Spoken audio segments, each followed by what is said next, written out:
Bonjour! Alors aujourd'hui, on commence le premier cours du chapitre 4. Ce qu'on a vu précédemment en mécanique, si on se rappelle bien, on a vu la première loi de Newton qui nous disait que quand la somme des forces est égale à 0, eh bien notre objet va soit être arrêté ou encore dans un MRU, c'est-à-dire à vitesse constante.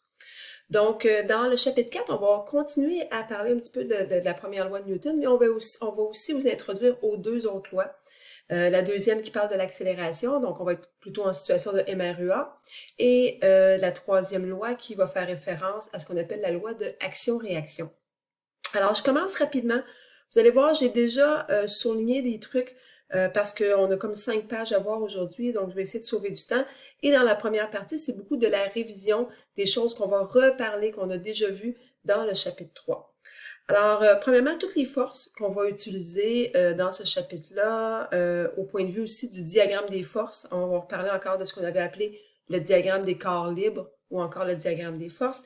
Eh bien, je t'ai mis en surligneur ici toutes les forces qu'on va voir réapparaître dans notre chapitre. C'est exactement le même tableau qu'on avait dans le chapitre 3. Donc, je passe rapidement et je m'en vais tout de suite au bas. Alors, on vous reparle encore là des diagrammes de corps libre, aussi appelé le diagramme des forces. Donc, je vais l'identifier ici. On vous dit que, idéalement, on commence avec un point. Donc, on commence par se faire un point, par exemple, ici. Et qu'ensuite, on vient placer un plan cartésien. Le plan cartésien, on peut le faire tout petit. OK? Donc, je vais le faire en pointillé assez pâle ici. Donc, c'est pour identifier le centre de notre point et que toutes nos forces vont partir de là. Donc, j'aurai mon plan cartésien en, pas en X, mais en Y ici et en X ici. Et ensuite, je m'en viens représenter par des flèches les différentes forces dans mon système. Donc, dans l'exemple ici, nous avions déterminé une normale qui venait s'opposer au poids. Nous avions une force de frottement qui venait s'opposer, du moins en partie ou au complet, à la force motrice. Et on avait vu aussi dans le dernier chapitre comment déterminer le poids d'un objet à partir de sa masse. On vous avait donné la formule que le poids est égal à mg, où g représente quoi? Bien, représente la gravité de la Terre en newton par kilogramme.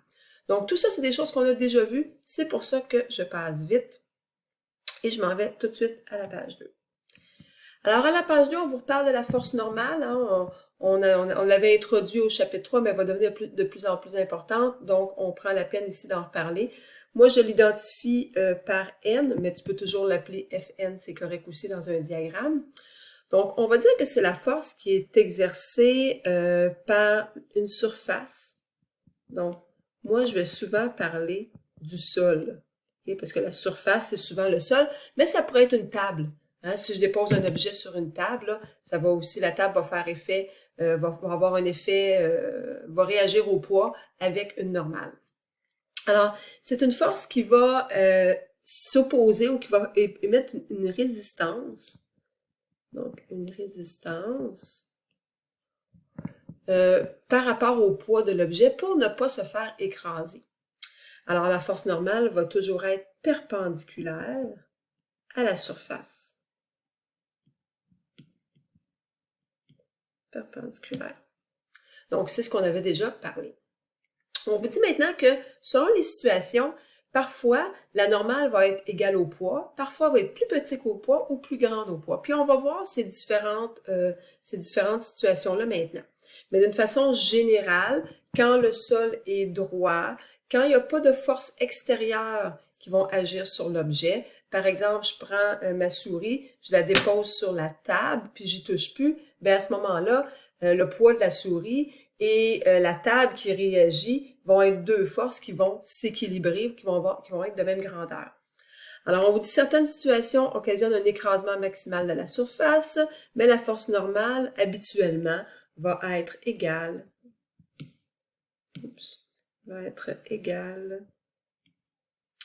au poids de l'objet. Donc, de façon générale, c'est souvent ce qui va se passer, c'est souvent ce qu'on avait vu.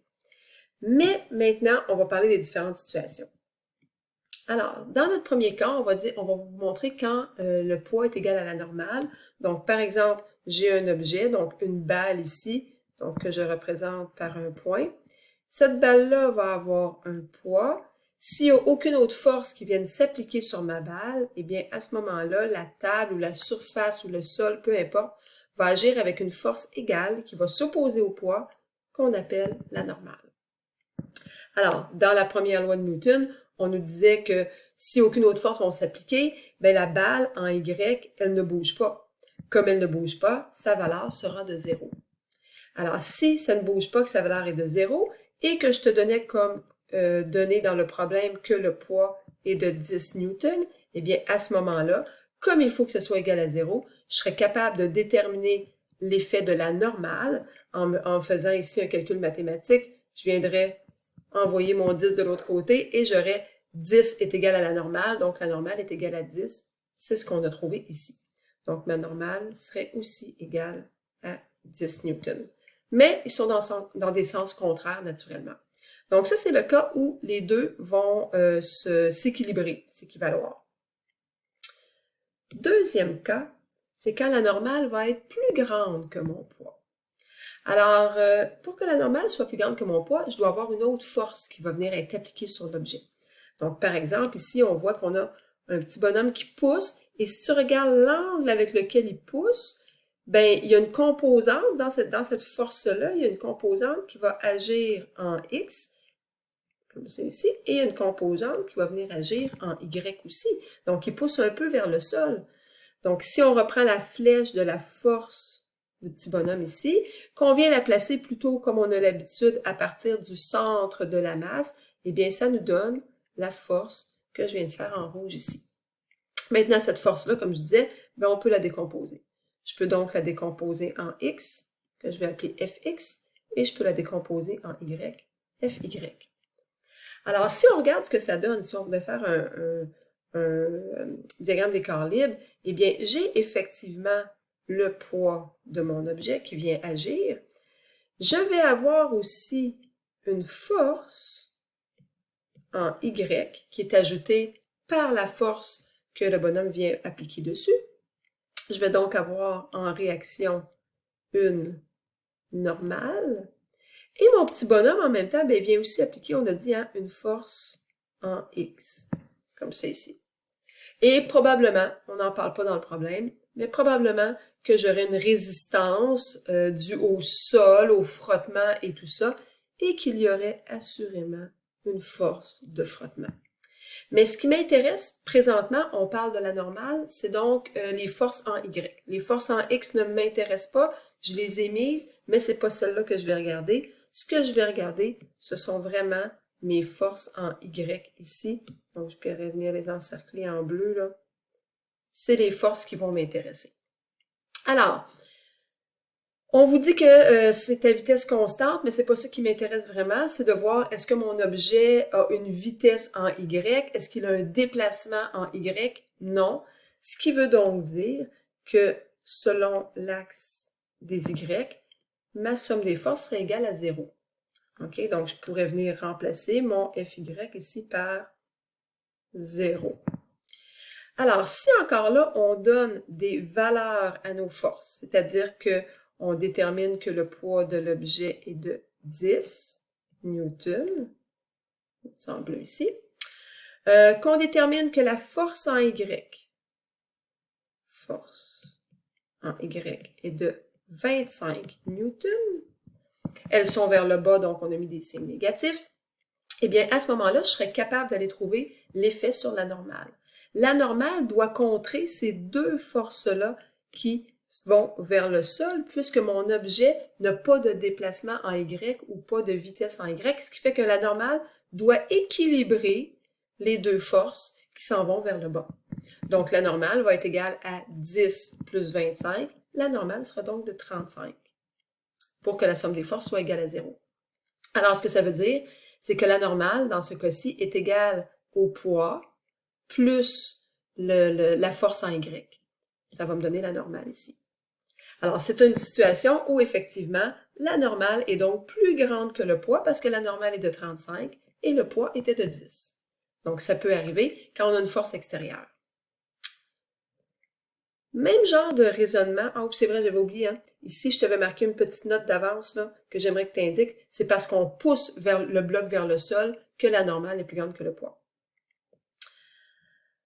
Alors, même genre de raisonnement pour le cas suivant, sauf qu'au lieu de pousser vers le sol l'objet, je vais le tirer vers le haut. Comment je vais le tirer? Ben, avec une corde, on vient tirer le traîneau, étant donné que notre corde s'en vient ici tirer vers le haut, eh bien, à ce moment-là, ça a comme effet qu'on va contrebalancer un petit peu le poids avec cette force-là. Si je faisais mon diagramme des forces, ce que ça pourrait ressembler, je vais donc avoir le poids de mon traîneau avec la personne qui est assise à l'intérieur.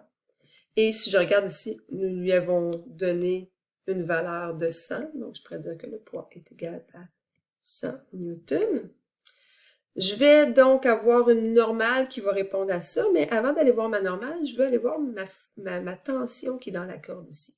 Cette tension-là va avoir une valeur en X et va aussi avoir une valeur en Y. Ce qui veut dire que je vais avoir une force en Y qui va être vers le haut et que je vais donc aussi avoir une normale qui va aller vers le haut. Et les forces qui m'intéressent un petit peu moins, tiens, je vais les mettre en bleu. Naturellement, ben, dû à la corde qui tire, j'ai une force en X. Et assurément, il y aura une force de frottement du traîneau sur la neige, sur le sol. Donc, encore une fois, moi, ce qui m'intéresse dans le cas ici, c'est ce qui se passe en Y, parce que je vais aller voir l'effet sur la normale. Alors, l'effet sur la normale. On a dit que mon poids est égal à 100. Dans l'exemple qu'on s'est donné ici, on nous dit que la force en Y, elle, aurait une valeur de 20 newtons, et ça me permettrait donc de trouver l'effet sur la normale. Comment je peux faire ça? Eh bien, de la même façon, la somme des forces en Y est égale à 0. Mon traîneau ne bouge pas selon les X, il bouge selon les Y. Donc, il n'y a pas de vitesse en Y, excuse-moi. Je pense que j'ai dit le contraire. Hein? Il bouge en X, il bouge pas en Y. Donc, ce qui veut dire qu'il n'y a pas de mouvement en Y, il n'y a pas de vitesse en Y, ce qui fait que la somme des forces ici va être égale à 0. Je peux donc dire que 0 va être égal à moins 100 plus 20. Hein, ils sont dans des sens contraires. J'ai moins 100 parce que ça va vers le bas, plus 20 parce que ça va vers le haut, ce qui va me permettre de trouver la troisième valeur ici de la normale qui serait 80. Donc, si je compare, la normale est 80, le poids est 100, donc ça veut donc dire que la normale est plus petite que le poids ici. Pourquoi? Bien, parce qu'on vient contrebalancer avec une force qui tire vers le haut un petit peu, ce qui fait que dans ce cas-ci, bien, le poids moins la force due au garçon qui tire la corde va être égal à ma normale. Quatrième cas, c'est encore un cas où la normale serait plus petite que le poids, mais cette fois-ci, c'est pas dû à une force extérieure, c'est dû au fait que mon objet est sur un plan incliné. Sur un plan incliné, eh bien, là, j'ai souligné plusieurs choses déjà que je veux que tu surlignes. C'est les choses importantes à bien comprendre pour le plan incliné. On en a fait un petit peu dans le chapitre 3, mais pas beaucoup. Ça va devenir beaucoup plus important dans ce chapitre-ci. Alors, premièrement, dans le plan incliné, on vous dit de replacer votre plan cartésien. C'est-à-dire que pour se faciliter la tâche, donc moi, c'est en jaune sur ma feuille, mais c'est vraiment pas foncé, mais je viendrai replacer mon plan cartésien pour que mes Y soient perpendiculaires à ma surface et que mes X soient parallèles à ma surface. Donc là, je le fais en pointillé, en tout petit, mais tu vois que je viens pencher donc mon plan cartésien pour qu'il soit appuyé sur ma surface. Donc mes X, je vais considérer que les X sont la surface sur laquelle le bloc va glisser. Ça va faciliter beaucoup nos calculs. Ensuite, ben, il faut savoir que le poids, lui, le poids de l'objet, ben, il ne va pas suivre ce plan cartésien-là, par exemple. Le poids est toujours orienté vers le centre de la Terre. Donc, le poids, peu importe, lui, ça va vraiment être une ligne verticale. Donc, il ne va pas suivre le sens des Y. Ce qui veut dire que si on décompose le poids maintenant, parce qu'on voit que par rapport à notre nouveau plan cartésien, eh bien là, je vais devoir aller décomposer mon poids en poids selon l'axe des X et poids selon l'axe des Y, parce qu'il n'est pas dans le même sens que le plan cartésien. Ce qui fait que le poids, je vais donc avoir une composante pour le poids en Y, et je vais avoir une composante pour le poids en X. OK? Donc, si je mets ça sous la forme d'un vrai diagramme des forces, donc je pourrais identifier, disons, mon poids en bleu pour les Y et pour les X, tiens, je vais aller le mettre en rouge ici, j'aurai le poids en X. Et c'est sûr qu'à ça, ben, il va y avoir à quelque part une friction. Donc, ici, j'aurai une force de friction. Et qu'il va y avoir une normale. Hein, c'est de ça qu'on parle, on parle de la normale. Eh bien, la normale, elle, ne va pas s'opposer au poids total, mais va s'opposer au poids selon mon axe des Y. La normale est toujours perpendiculaire à la surface. Donc, ma normale, pour être perpendiculaire à la surface, va suivre vraiment l'axe des Y. Donc, si je m'en viens dessiner la normale ici en bleu, oups, ça vient d'effacer, c'est pas ce que je voulais faire. Donc, la normale ici en bleu, eh bien, elle va être perpendiculaire. Maintenant, si tu regardes, OK, il va falloir qu'on comprenne que le poids en X va être plus petit que le poids total. Vu que c'est une force qui a été décomposée, la composante en Y, étant donné que ça fait un triangle de Pythagore ici, que le poids est équivalent à l'hypoténuse du triangle, l'hypoténuse étant toujours le plus grand côté, ce qui fait que mon PY est plus petit que mon P ici. Et donc, étant donné que la normale va venir compenser ou équilibrer mon poids selon l'axe des Y, eh bien, la normale va être égale à PY. Donc, étant donné que PY est plus petit que P, N va aussi être plus petit que P. Donc, c'est ce qu'on vous dit ici. Donc, c'est important là, que tu viennes souligner ce que j'ai mis ici, que on va se tracer un plan cartésien selon l'inclinaison du plan incliné, que le poids, lui, est toujours orienté vers le centre de la Terre. Donc, c'est bien le poids que j'ai mis ici. On va donc décomposer en X et en Y notre poids. La composante en X, c'est ça qui va causer, hein, j'ai souligné ici, c'est ça qui va causer le mouvement de l'objet. Donc, la composante en X va faire en sorte que le poids en X va faire glisser notre objet si cette force-là est plus grande que la force de frottement. Et finalement, on vous dit à la toute fin que la normale va donc être égale à la composante du poids en Y. Donc, normale est égale à PY. Et donc, vu que PY est plus petit que le poids, N est plus petit que le poids. C'est pas des choses à apprendre par cœur, c'est des choses que tu vas utiliser dans tes calculs et tu vas pouvoir constater ça. Donc, je vais tenter d'accélérer parce que je vois que le temps file. À la page suivante, j'ai colorié en vert les deux poids. Donc, on va te faire deux exemples, un avec une inclinaison de 20 degrés et un avec un plan incliné avec une inclinaison de 50 degrés. Et pour un poids qui a la même dimension, la même grandeur, la même longueur de flèche, ce qu'on veut te montrer, c'est que ça va avoir une incidence sur le poids en X. Donc, si tu regardes, une petite inclinaison va faire en sorte que mon poids en X est très petit, alors que si j'augmente l'inclinaison pour le même poids, tu vois que le poids en Y, tout d'un coup, la flèche est beaucoup plus longue. Donc, ça a un impact sur le fait que l'objet va être en mouvement ou pas, étant donné que la force qui l'attire le long de la pente est plus grande. Même chose pour le poids en Y, qui lui a un impact sur la normale. Alors, quand l'inclinaison est petite, le poids en Y est grand, et quand l'inclinaison est plus grande, le poids en Y, lui, est plus petit. Donc, ça va avoir un impact sur la normale. Alors, en haut, ce qu'on nous marque, avec un petit px, alors l'impact, ça va être que ça va glisser lentement. Donc, glisse lentement. Tandis que pour le poids en Y, étant donné que le poids en Y est très grand, ben, il est bien appuyé. Donc, ça vient l'aider à rester en place et à ne pas glisser. Et la normale, à ce moment-là, va être grande. Parce que la normale, comme elle vient s'opposer au poids, exactement en sens inverse, Je vais donc avoir une grande normale. À l'inverse, j'augmente l'inclinaison. On voit ici que le PY va être plus grand, donc ça va glisser plus rapidement, plus facilement.